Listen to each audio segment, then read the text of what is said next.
শিরক বিদাতকে জানানো বাচন। 84, মৃত্যু ব্যক্তির জন্য শব্দ করে কান্না করা না জায়েজ।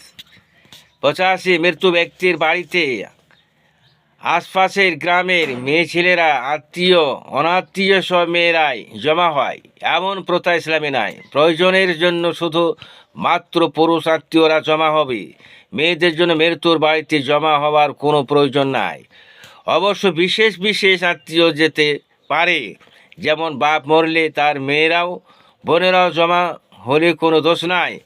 তাই বলে মেয়ের বিয়েনের ঝি মরেছে বলে দলে দলে বেঁধে সকলে গিয়ে হাজির হবে আর তাদের বাড়িকে শিকনে ভরে দিবে, তা চলবে না।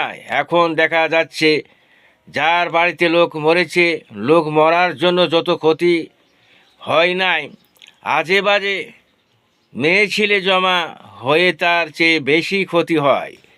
যেমন সেই রকম বড় ঘর হলে 1 কুইন্টাল চিনির শরবত লাগবে, আবার মৃত্যু বাড়িতে খাওয়ার নিয়ে কন্দন করবে, বদনাম করবে আর বলবে আমার বিয়েন 1 গিলাস শরবতও পেল না, ভাত খাবার সময় শুধু হাড় চামড়াগুলো আমাদেরও খেয়ে দিয়েছিল ইত্যাদি। আবার বদনাম করবে বাস স্ট্যান্ডেও, যেখানে দুনিয়ার লোক সবাই শুনবে, অথচ দিনদার লোক পর্যন্ত এই খারাপ প্রথা বন্ধ করতে পারছে না। জানি না কেন পারছে না। সকলেই যদি নিজের বাড়ির মেয়ে ছেলেদেরকে যেতে না দেয়, তাহলে মনে হয় কাজটা বন্ধ হয়ে যায়।